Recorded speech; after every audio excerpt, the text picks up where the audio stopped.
15 বছর শুধু আইনজীবী অঙ্গন বা আদালত নয়, সারা বাংলাদেশের সকল প্রতিষ্ঠানকে সে ধ্বংস করে দিয়েছে, সকল মানুষকে সে চরিত্র হরণ করেছে।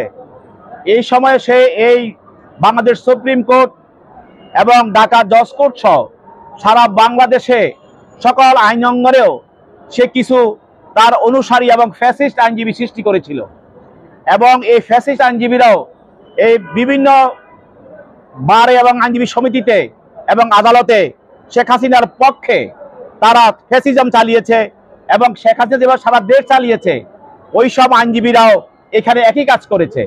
অতএব এই আইনজীবীরা আজকে যেভাবে তারা অন্যায় করেছে, তাদের ভাই অন্যান্য আইনজীবীদের তারা যেভাবে আঘাত করেছে, তাদের বিরুদ্ধে তারা যে অপরাধে অংশগ্রহণ করেছে, তাদের অবশ্যই শাস্তি ভোগ করতে হবে।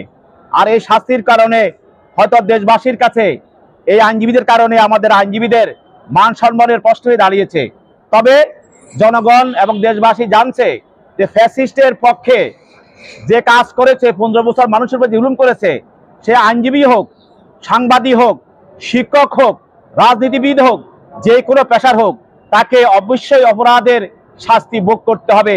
তাহলে এই জুলাই হত্যার যারা শহীদ হয়েছে তাদের আত্মা শান্তি পাবে। ধন্যবাদ।